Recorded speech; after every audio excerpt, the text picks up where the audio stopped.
Justice O. Malcolm. Published by audio. How much easier life would be if you could keep your cool under pressure. Envision yourself in high-pressure scenarios where you are able to keep your cool and respond rationally rather than acting on impulse. You are about to read The Power of Not Reacting, How to Control Your Emotions, a book that will teach you how to become emotionally intelligent, how to direct your reactions, and how to keep your head on straight in any situation. When you're angry or frustrated, do you ever say or do something you come to deeply regret?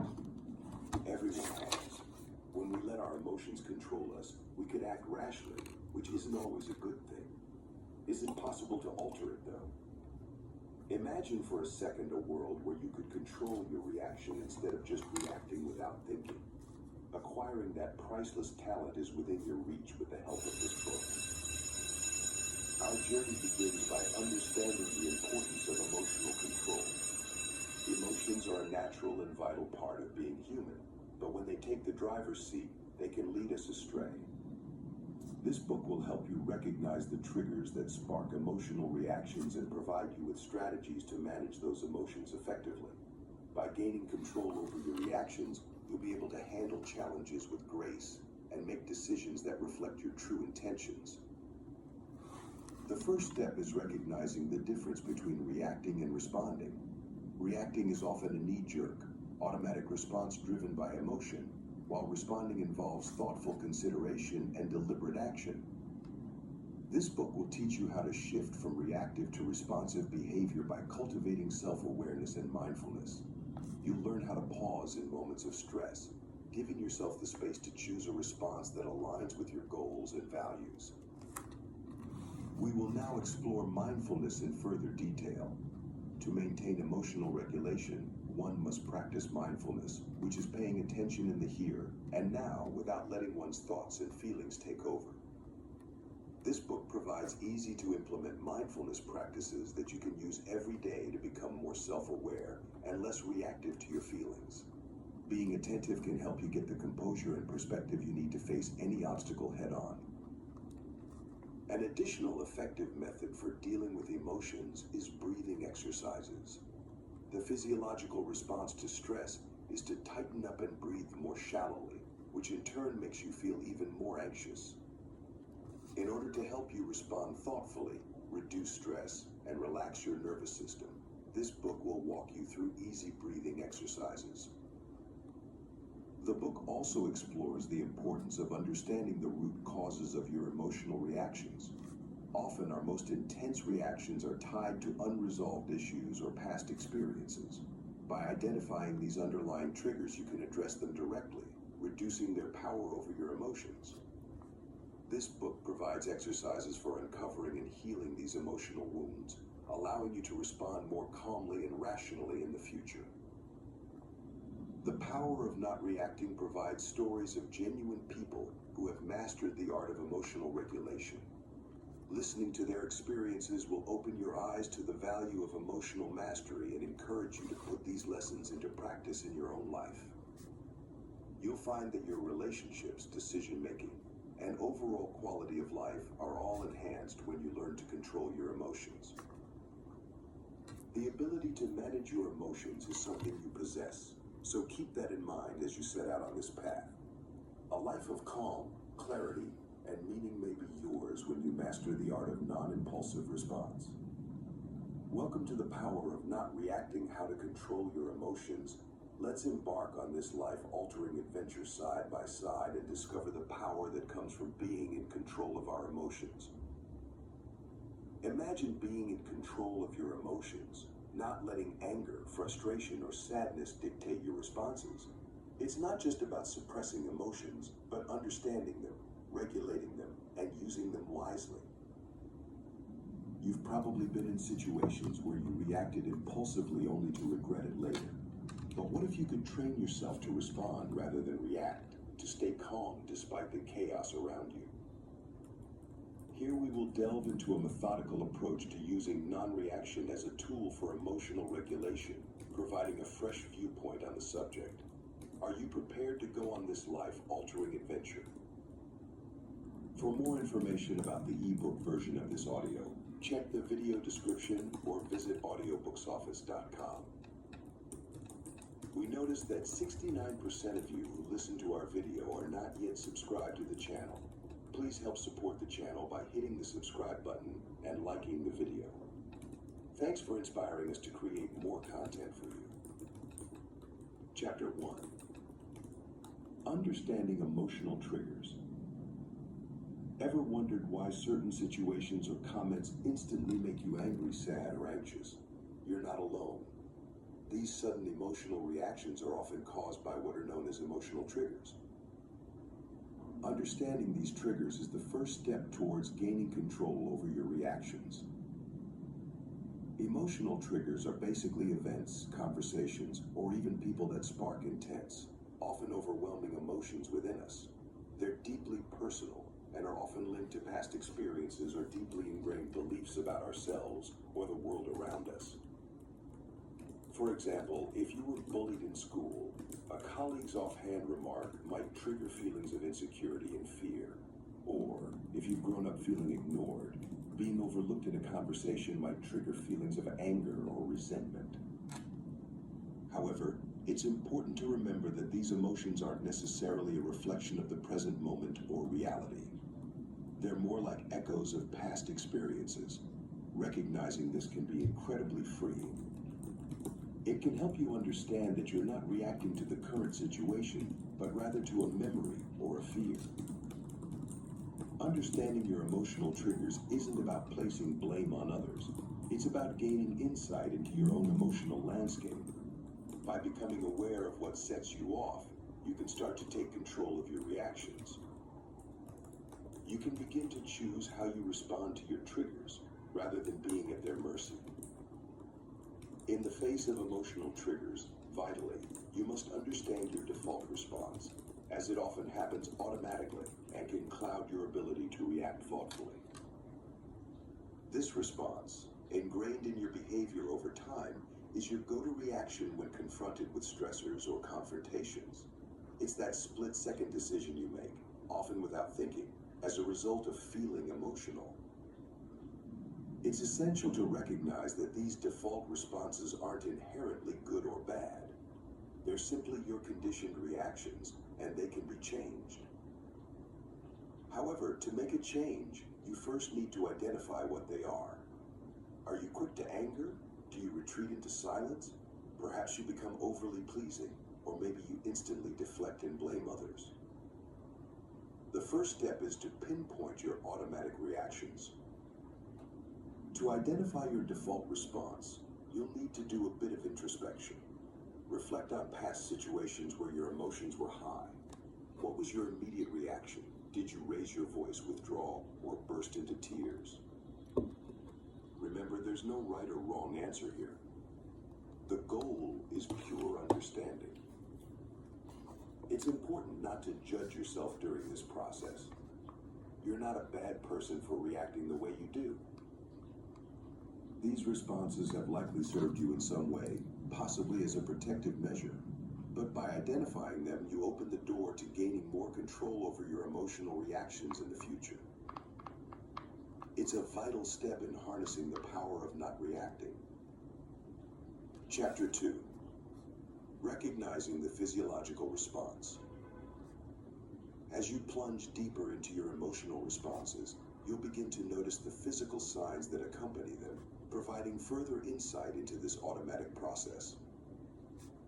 These physiological responses may include an increased heart rate, shallow breathing, or even a sense of unease in your stomach. It's vital to understand that these physical reactions aren't just random occurrences, they're your body's way of signaling that something is stirring emotionally. Recognizing these bodily cues is like learning a new language, the language of self-awareness. It's not easy, but it's worth it. At first, you might struggle to differentiate between the physiological responses to different emotions. Don't despair, it's a process. Encourage yourself to stay patient and curious, because understanding your body's responses will arm you with the knowledge you need to manage your reactions better. This recognition phase isn't about judgment, it's about observation. As you become more familiar with your body's reactions, you'll develop a heightened sense of awareness that can be both enlightening and empowering. You'll start realizing that an accelerated heartbeat mightn't be just about fear. It could be excitement too. Or that lump in your stomach mightn't be about apprehension, it could be anticipation. Chapter 3. Creating a pause button. Harnessing the power of a mental pause button can be your greatest ally in managing emotional reactions. This pause button isn't a physical entity, but a mental construct that you can create, modify, and use to your advantage. It's all about creating a momentary break in the chain of thoughts or emotions that might lead you to an instant, often unconsidered reaction. Picture this pause button as a stop sign that pops up in your mind when you start feeling overwhelmed or reactive. It's your brain's cue to stop, take a moment, and reassess the situation. This might seem like a simple concept, but it's often easier said than done. Don't be disheartened if you find it challenging to pause as your emotions flare. It's a skill that takes time and practice to master. When you first start using your pause button, you may only manage to catch yourself after you've reacted. That's okay. The important thing is you're becoming more aware of your emotional responses and starting to question them. Over time, you'll get better at hitting pause before you react. Breathing techniques can help calm your mind and body, especially when you're on the verge of an emotional reaction. It's not magic, but science. Your breath is intimately connected to your nervous system, and by manipulating it, you can shift your emotional state. Let's explore a popular technique called the 4-7-8 breathing method. This technique involves inhaling for 4 seconds, holding it for 7 seconds, and exhaling for 8 seconds. By doing this, you're taking more oxygen in and stimulating your parasympathetic nervous system, which promotes a state of calmness.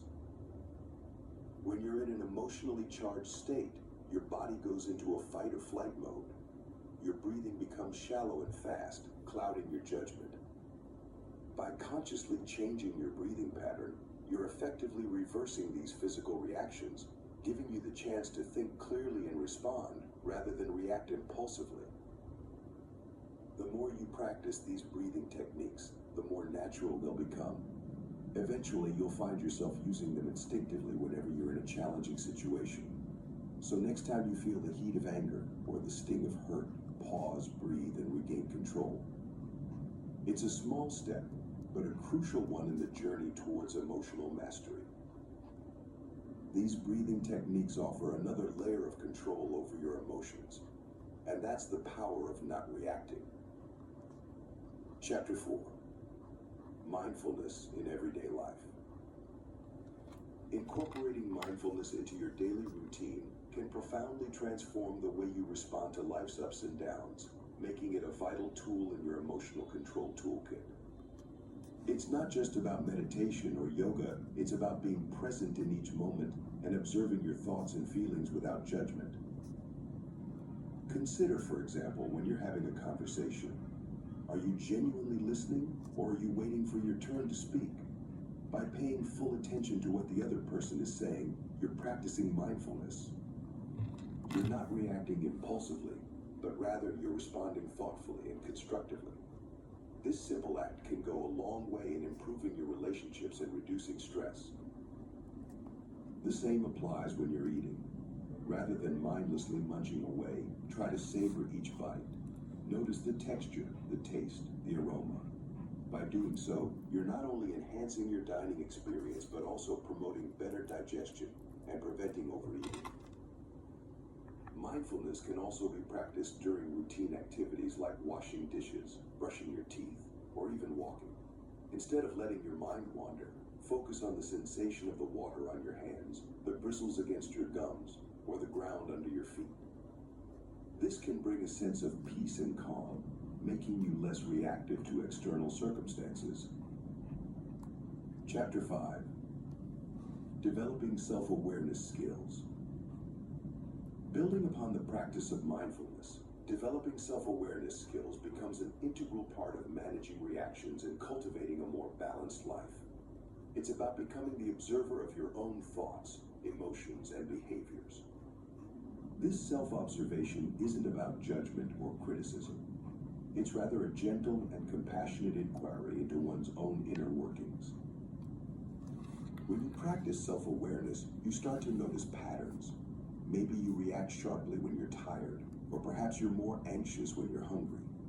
These are windows into your behavior, opportunities to understand your triggers, and to cultivate a more balanced response. It's not about suppressing your reactions, but about learning to navigate them more effectively. Developing self-awareness also means acknowledging your strengths and weaknesses. It requires honesty and courage to face your limitations. Yet it's through this acknowledgement that you can begin to make changes to grow and to develop a more balanced and satisfying life. Developing self-awareness is a skill, and like any skill, it takes practice. It's a journey of self-discovery that can be challenging, but also incredibly rewarding. Sometimes, having an objective and empathetic listener, like a counselor or a coach, can provide valuable insights and guidance. Traversing the sea of emotions, labeling and accepting them becomes a crucial step in managing reactions. It's not just about identifying your emotions, but also acknowledging them, even the uncomfortable ones. This process allows you to understand your emotional patterns and their triggers, thereby gaining control over your reactions. The first thing to do is to recognize your emotions as they come.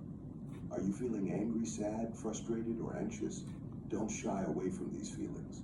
Instead, name them, say them out loud, or jot them down. This act of labeling creates a psychological distance between you and the emotion, enabling you to observe it rather than being consumed by it. Acceptance follows labeling. Acceptance, though, doesn't mean resignation or complacency. Rather, it's about acknowledging that these emotions are part of you and they've a purpose. They're signals telling you something about your environment, your situation, or your inner state. Recognizing that your emotions, even the negative ones, are there for a valid reason helps you to accept them. Remember, accepting your emotions doesn't mean you have to act on them.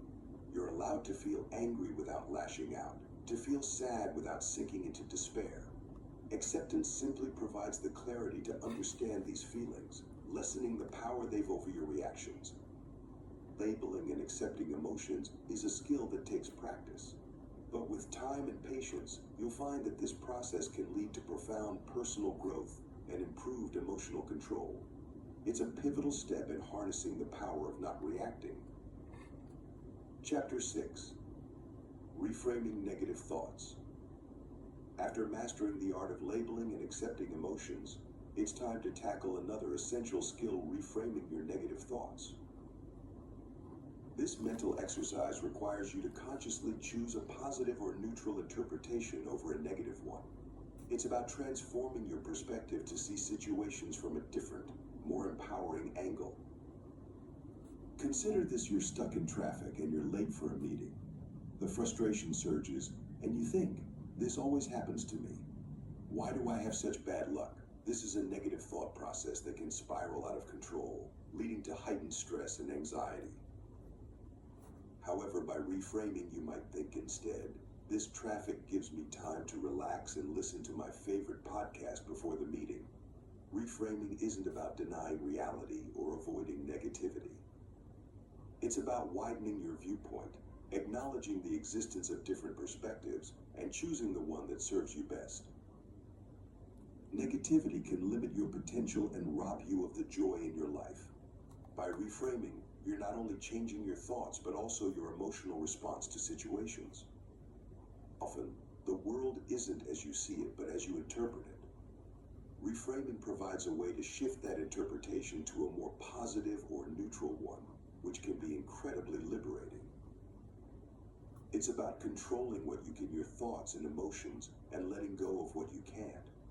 This is the true power of not reacting, and it's a skill that can profoundly improve your emotional well-being.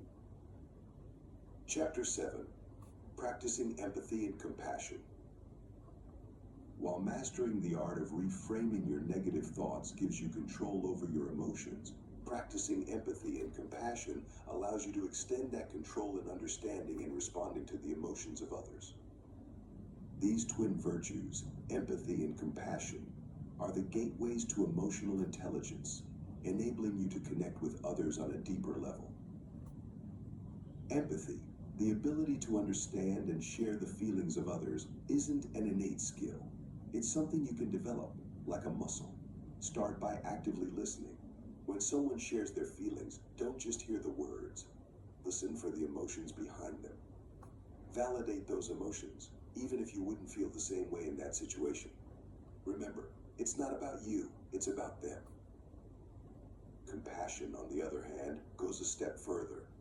It's not just understanding someone's pain, but wanting to alleviate it. To cultivate compassion, try to put yourself in the other person's shoes.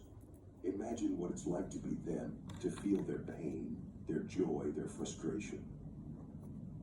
It's essential to remember that practicing empathy and compassion doesn't mean you're responsible for fixing others' emotions. Your role is to understand, validate, and share in their emotional experience. This practice can help you respond rather than react to emotional situations, giving you greater control over your own emotions and interactions. Chapter 8. Taking responsibility for reactions. In your journey towards emotional intelligence, owning your reactions is a critical step, as it empowers you to manage not just your emotions, but also the way you express them. Recognizing that you're the one in control of your reactions, not the situation or the person who might have triggered them, is key to developing emotional stability.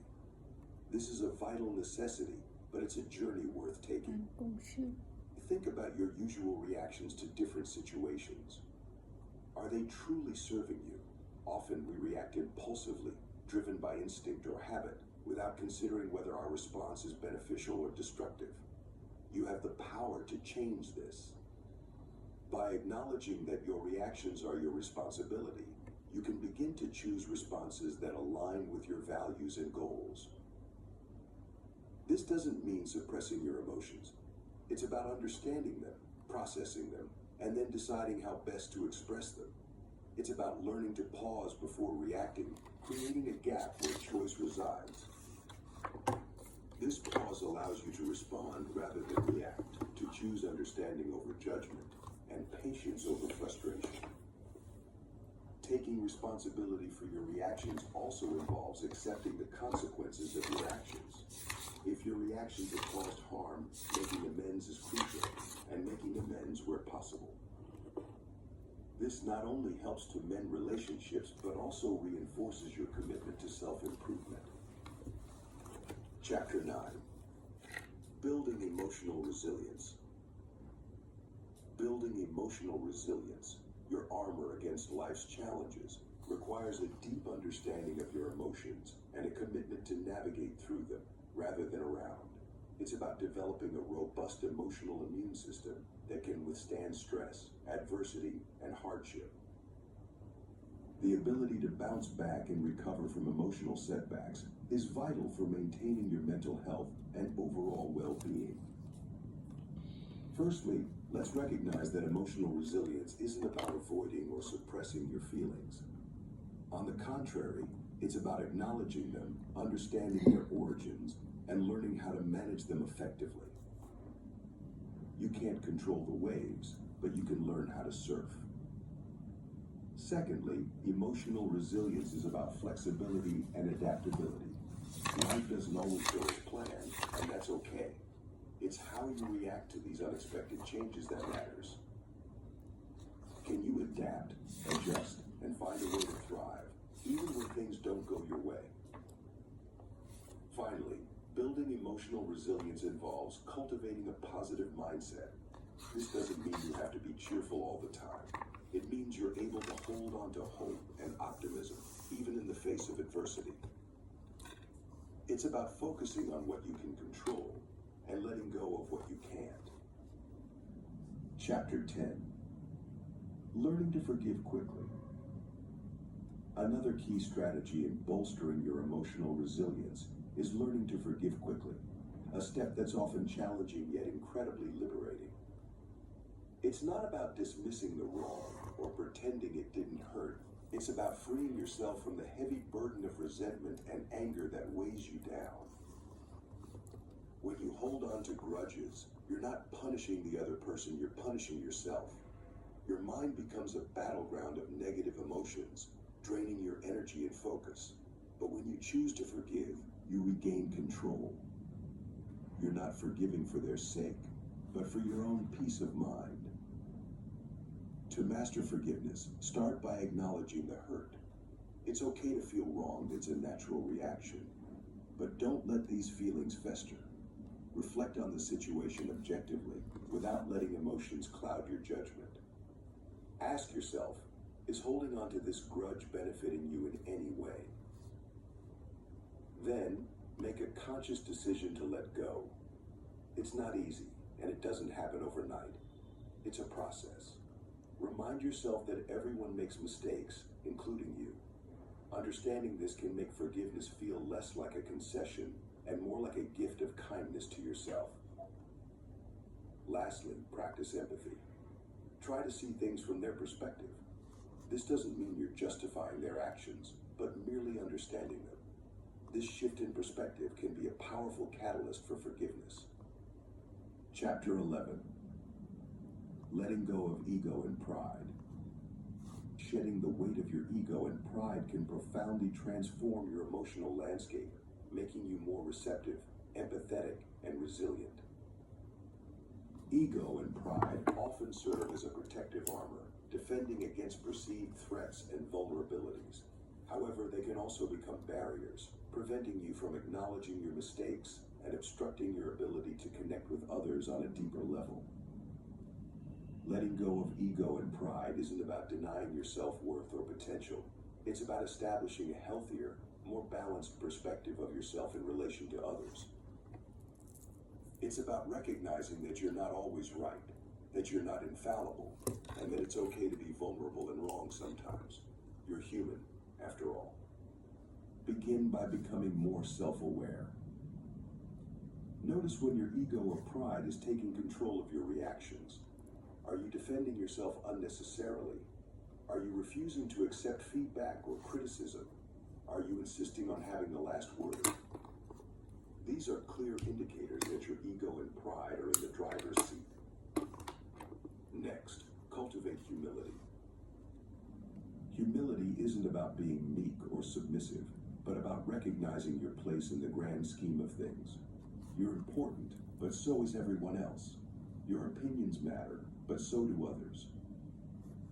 Finally, practice empathy. Put yourself in others' shoes and try to understand their perspectives. This can help you become less defensive and more open to different viewpoints. Letting go of ego and pride is a continuous journey, not a one-time event. It requires patience, humility, and most importantly, a willingness to change. But the rewards improved relationships, better self-control, and increased emotional intelligence make the effort worthwhile. Chapter 12. Cultivating gratitude daily. In your journey towards emotional tranquility, cultivating gratitude daily becomes an invaluable tool that can dramatically enhance your outlook on life. It's not just about saying thank you more often, it's about truly feeling thankful for the big and small things that make up your existence. This appreciation can create a buffer against negative emotions and reactions, helping you gain control over your emotional responses. Having gratitude doesn't mean ignoring the negative aspects of life. Instead, it's about finding a balance and acknowledging that even unpleasant experiences can hold valuable lessons. When you're faced with difficulties, try to find something you can be grateful for amidst the chaos. This shift in perspective can help you approach challenges with a more positive mindset, reducing the likelihood of knee-jerk emotional reactions. To cultivate gratitude, it's helpful to make it a daily practice.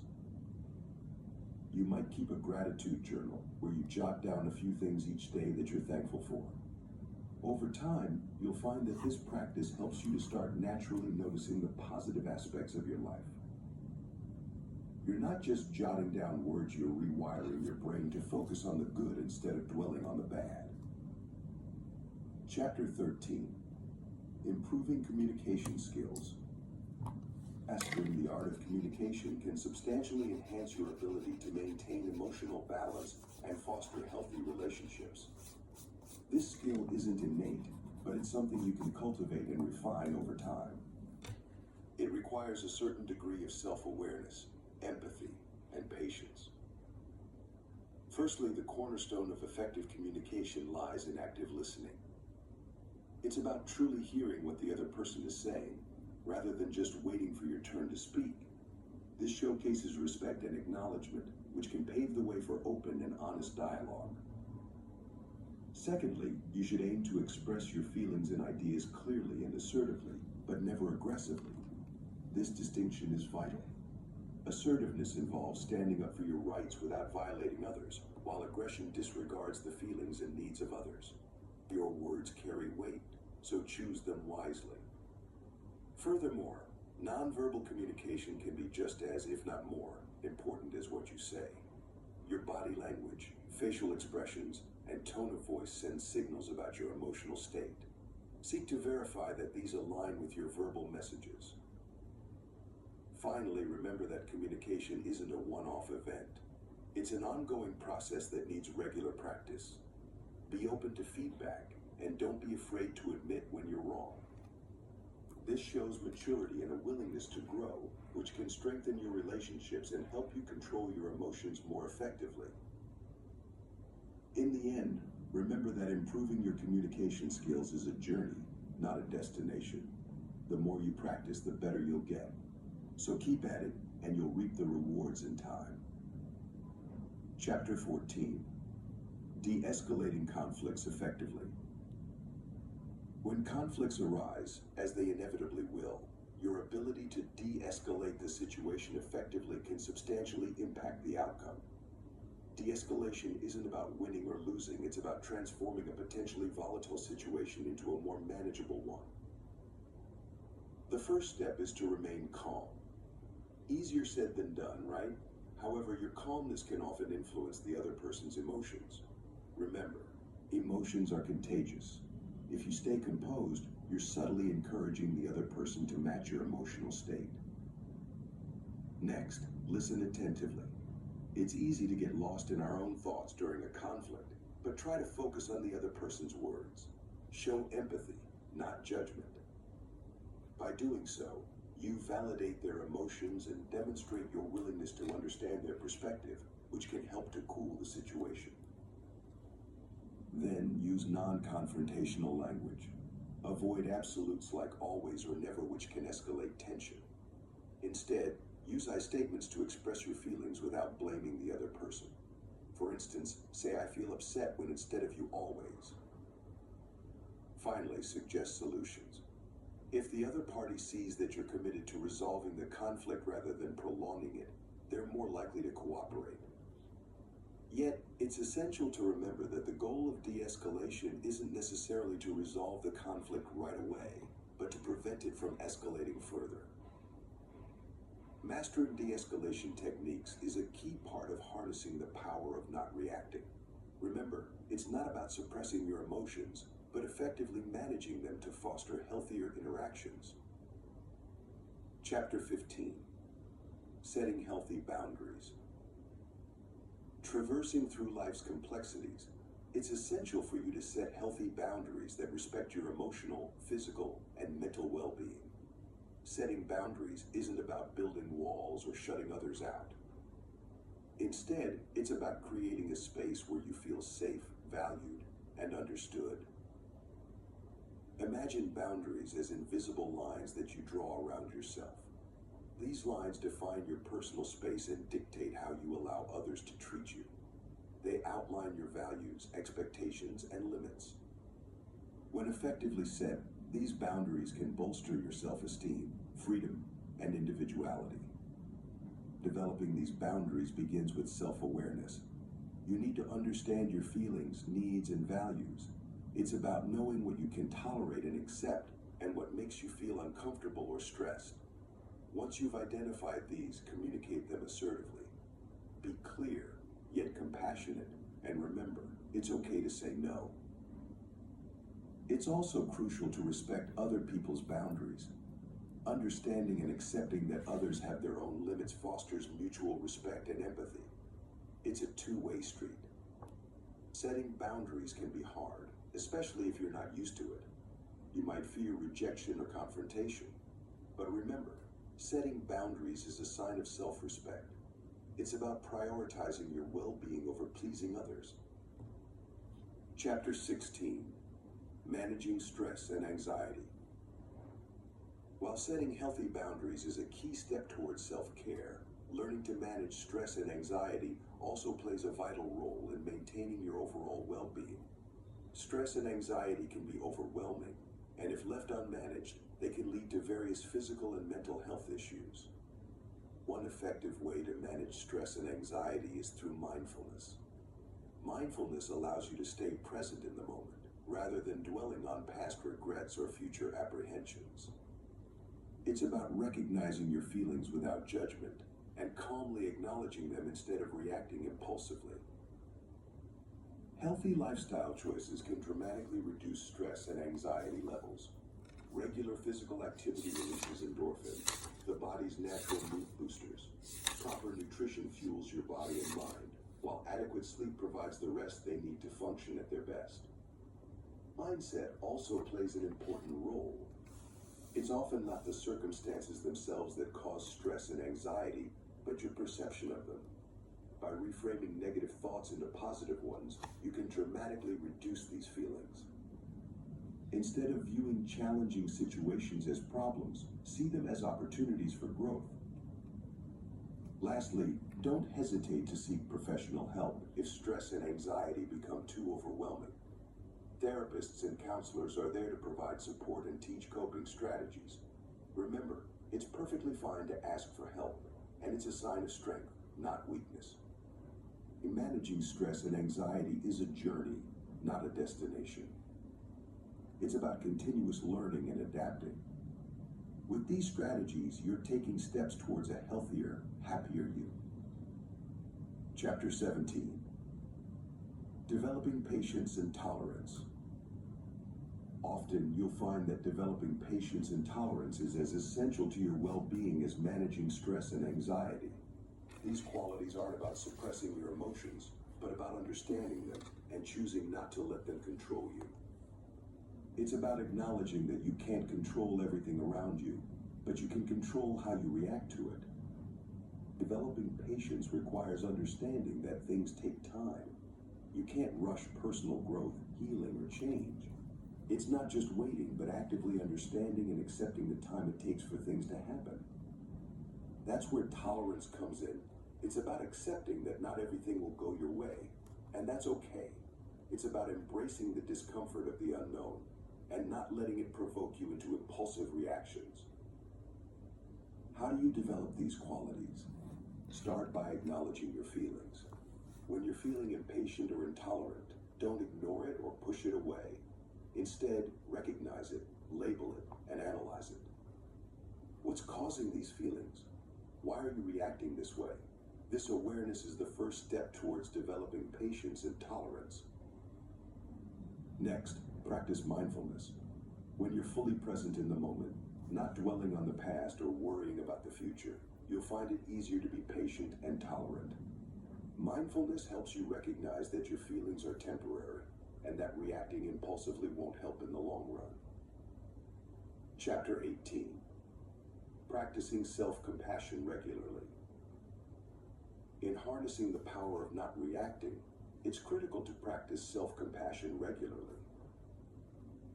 You need to understand that self-compassion isn't just about being kind to yourself, it's a vital element for emotional resilience and mental well-being.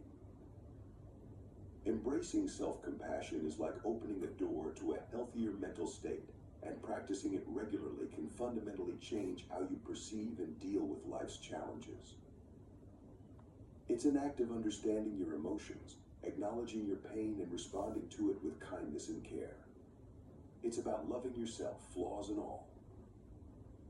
As you deepen your understanding of self-compassion, you'll find it's more than just being kind to yourself. It's about recognizing that suffering and personal inadequacy are part of the shared human experience. You're not alone in your struggles, and it's okay to be imperfect. When you're struggling, instead of criticizing yourself, try to offer the same comfort and understanding you'd give a close friend. That's practicing self-compassion. It's not about ignoring your feelings or suppressing your pain. It's about allowing yourself to feel these emotions and providing a safe space for them. By practicing self-compassion on a regular basis, you're not just being kind to yourself, you're fundamentally shaping a resilience that can help weather life's toughest storms. This isn't just an abstract concept, it's a powerful tool that you can use to better manage your emotions and reactions.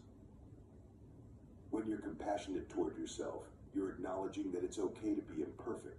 You're allowing yourself to make mistakes without fear of harsh judgment. This can notably reduce stress levels and boost your overall well-being.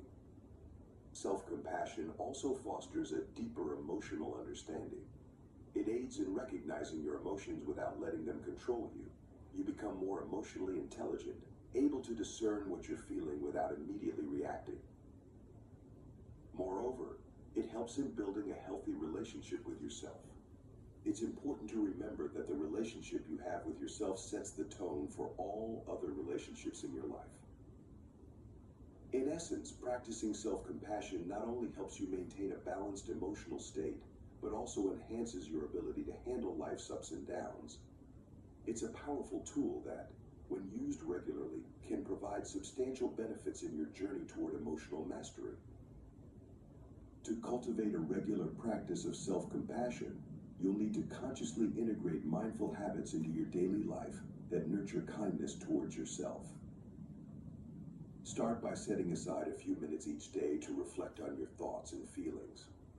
Recognize your imperfections and mistakes as inherent aspects of being human. It's okay to stumble. What's important is your resilience to get back up. Next, practice self-kindness. Speak to yourself as you to a dear friend. Replace harsh self-criticism with understanding and encouragement. Remember, it's all right to feel pain or discomfort. These emotions are part of life, and they don't define your worth or capabilities. Lastly, maintain a balanced perspective. Don't blow things out of proportion or belittle your own feelings. Acknowledge your emotions without judgment and let them pass naturally. Cultivating self-compassion isn't about ignoring your struggles, but rather about providing yourself the understanding and patience you need to navigate them. Practicing self-compassion regularly is like honing a skill. It takes time and persistence, but the rewards are immense. So be patient with yourself. Over time, you'll notice a significant shift in your emotional resilience and overall well-being. Chapter 19. Overcoming past emotional trauma. You may have emotional baggage that's been tucked away, but it's crucial to confront this to truly harness the power of not reacting. This doesn't mean letting these past traumas consume you. Instead, it's about understanding them, controlling your emotional responses to them, and ultimately healing. Unraveling the tightly wound threads of past emotional trauma can feel like a formidable task, but it's an essential step in the journey towards healing and self-discovery. It's not about digging up old wounds for the sake of it, but rather to understand the impact they've had on your emotional responses. You're not your past, but your past can influence you. Understanding this is key in unpacking your emotional baggage. Start by acknowledging that your emotions are valid, and it's okay to feel the way you do. Your feelings are real, and they matter. Then, identify the sources of your emotions. Whether it's a past relationship, family issues, or a traumatic event, pinning down the root cause is an important part of the process. Harnessing the power of emotional control, it's possible to overcome the shadows of past trauma, turning them into stepping stones towards a stronger, healthier you. This isn't an overnight process. It requires patience, self-awareness, and a firm commitment to healing. Your first step is to acknowledge your past traumas. Don't push them away or bury them deep down. Face them head on, understand the pain they've caused, and accept that they've shaped you. Next, work on reframing your thoughts. It's easy to let past hurts define you, but remember, you're not a product of your suffering. You're much more than that. Start by recognizing this fact, and slowly, you'll begin to see yourself in a new light. Finally, practice emotional regulation. This means not reacting instantly to emotional triggers. Instead, take a step back, breathe, and analyze your feelings before responding. This pause allows you to choose how to react instead of being controlled by your emotions. Healing through emotional control is a journey, not a destination. It's about growing, changing, and becoming the best version of yourself. Remember, you're not alone in this process. You've got the power to control your emotions and heal from your past. Chapter 20. Embracing imperfections and mistakes. You're not alone in your struggle to accept personal flaws and overcome the fear of failure. It's a shared human experience, a journey marked by the courage to confront our imperfections and mistakes instead of reacting impulsively or defensively. Embracing these aspects of ourselves, rather than pushing them away, empowers us to grow, learn, and move forward with resilience and grace. Recognizing and accepting your personal flaws isn't only a pivotal step towards self-improvement, but it's also a powerful way to enhance your resilience in the face of life's challenges. We all have imperfections, and that's okay. You're not alone in this journey of self-discovery and acceptance. It's a universal human experience. These flaws don't define you, but how you handle them can. By accepting your flaws, you're acknowledging that you're a work in progress, and that's perfectly fine. You're allowing yourself to be human, to make mistakes, and to learn from them. It's a liberating feeling that fosters personal growth, resilience, and emotional stability. By accepting your flaws, you're acknowledging that you're a work in progress, and that's perfectly fine. You're allowing yourself to be human, to make mistakes, and to learn from them. However, acceptance isn't about complacency. It's not an excuse to stop pursuing improvement. It's about understanding your weaknesses without judgment or self-criticism, and using this awareness to navigate your life more effectively. Let's face it, nobody's perfect, and everyone fails at some point. But it's how you bounce back from these setbacks that truly defines your strength and character. Overcoming the fear of failure begins with acknowledging that it's okay to stumble. It's a fundamental part of learning and growing. Your fear of failure might stem from a deep-seated need for perfection. Remember, imperfection doesn't equate to inadequacy. It's a sign of being human. Instead of dreading mistakes, view them as stepping stones to self-improvement. This mindset shift can disarm the fear, allowing you to approach tasks with a newfound resilience. When you do fail, don't wallow in self-pity or let regret consume you. Reflect on what went wrong, extract the lessons, and then let go. You're not defined by your failures, but by how you react to them. Embrace your imperfections and mistakes. They're not signs of weakness, but evidence of your courage to step out of your comfort zone. By overcoming your fear of failure, you're one step closer to mastering the power of not reacting. You're learning to control your emotions, paving the way for a calmer, more balanced life. Chapter 21. Developing a growth mindset. In your journey to master the power of not reacting, developing a growth mindset is a critical step. It's about understanding this mindset, nurturing emotional resilience, and putting it into practice. Let's explore this together and see how it can reshape your reactions and interactions. While it may seem challenging at first, embracing a growth mindset can substantially enhance your personal and professional development, fostering resilience and a positive outlook towards learning and growth. It's about believing that your abilities can be developed through dedication, hard work, and yes, even failure. It's a concept that shifts your focus from the endpoint to the journey, from the grade to the learning process, from perfection to progress. You'll find that having a growth mindset encourages you to view challenges as opportunities instead of threats. It's not about avoiding difficulties, but rather seeing them as stepping stones towards improvement. It's about being open to feedback and criticism, not as a dismissal of your worth, but as valuable insights for your development. Understanding a growth mindset also means recognizing that effort is key to success. It's not just about talent or intelligence, but the determination to keep going even when things get tough. It's about persisting in the face of setbacks, knowing that they're part of the journey to mastery. Embrace this mindset, and you're already on your way to developing better emotional control.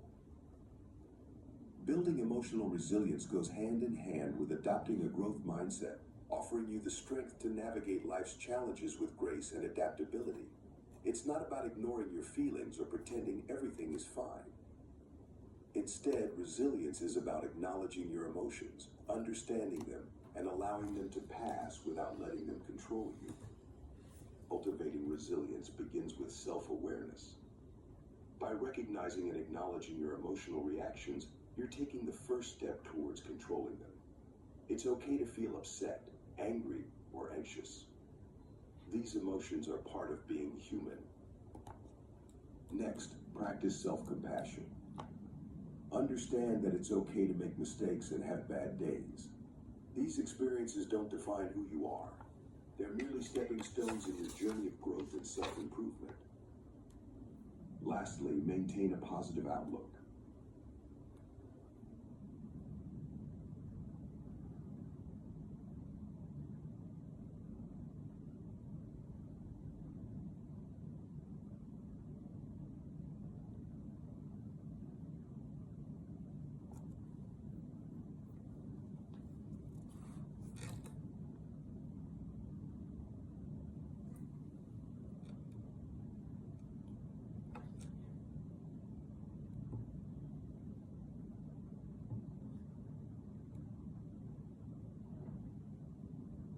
第一课，周末你有什么打算？课文1，谈周末的打算。周末你有什么打算？我早就想好了，请你吃饭、看电影、喝咖啡。请我？是啊，我已经找好饭馆了，电影票也买好了。我还没想好要不要跟你去呢。生词：周末、打算、啊、跟、专有名词：小丽、小刚。谈周末的打算。周末你有什么打算？我早就想好了，请你吃饭、看电影、喝咖啡。请我？是啊，我已经找好饭馆了，电影票也买好了，我还没想好要不要跟你去呢。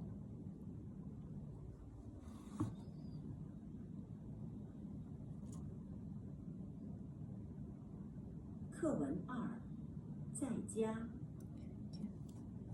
你一直玩电脑游戏，作业写完了吗？都写完了。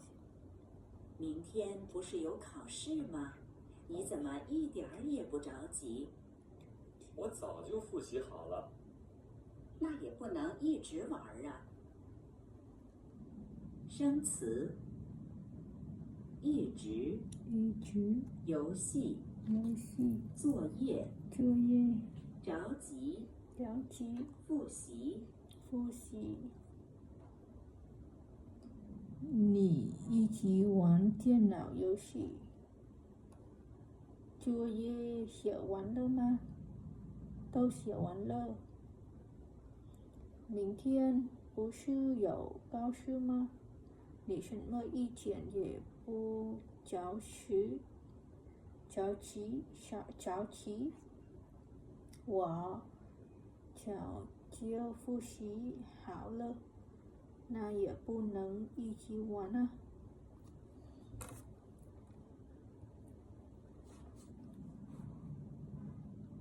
课文3，聊旅游计划。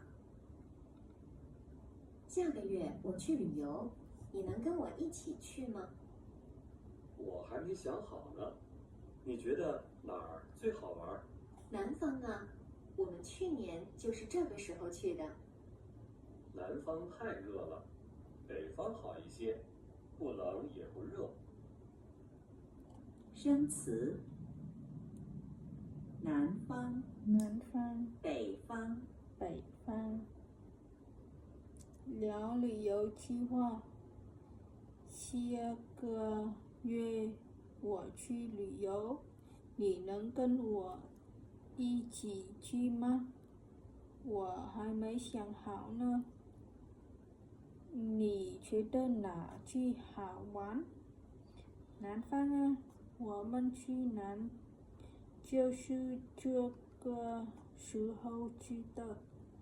南方太热了，北方好一些，不冷也不热。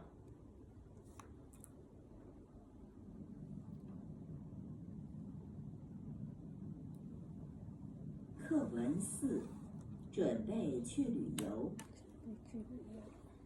水果、面包、茶都准备好了，我们还带什么？手机、电脑、地图，一个也不能少。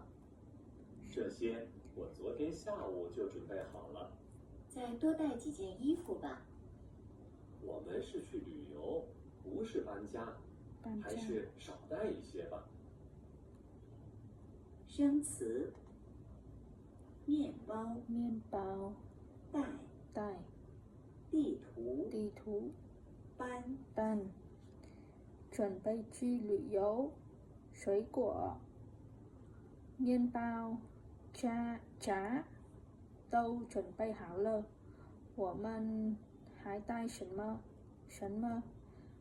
手机、电脑、地图，一个也不能少。这些我昨天下午就准备好了，再多带一件衣服吧。我们是去旅游，不是搬家，还是少带一些吧。